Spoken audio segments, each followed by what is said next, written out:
کہیں گہرے نیلے سمندر کی تہہ میں ایک خوبصورت بادشاہی تھی جس کا نام تھا موتیوں کا نگر۔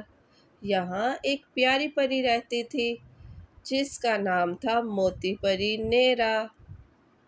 اس کے پاس ایک جادوئی صدف تھا جس میں دنیا کے سب سے روشن موتی تھے۔ یہ موتی روشنی، امن اور خوشیوں کی علامت تھے جن سے سارا سمندر جگمگاتا تھا۔ لیکن ایک دن سمندر کی گہرائیوں سے نکلی ایک ظالم پری زلو نے نیرا کی جادوئی صدف چرا لی اور کہا، اب یہ سمندر صرف میرا ہوگا، موتی صرف میرے اندھیرے کو چمکائیں گے۔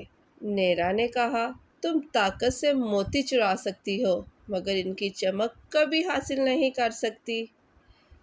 زلو نے سمندر میں اندھیرا پھیلا دیا، مچھلیاں چھپ گئیں، پانی کالا ہو گیا۔ نیرا نے ہار نہیں مانی، اس نے چھوٹے سمندری جانوروں کے ساتھ جیسے جیلی فش، سی ہارس اور ننھی شارک سے مل کر ایک منصوبہ بنایا۔ وہ سب مل کر زلو کی غار میں پہنچے۔ نیرا نے اپنے سچے دل سے ایک گیت گایا جس سے ایک نیا موتی صدف سے باہر نکلا، سنہرا موتی۔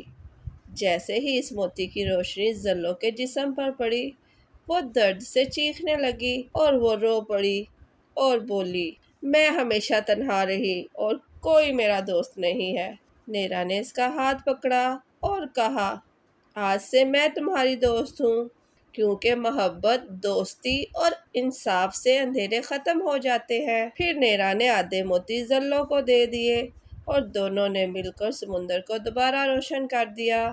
کیونکہ دشمن کو ختم کرنا بہادری نہیں، اسے بدل دینا اصل جادو ہے۔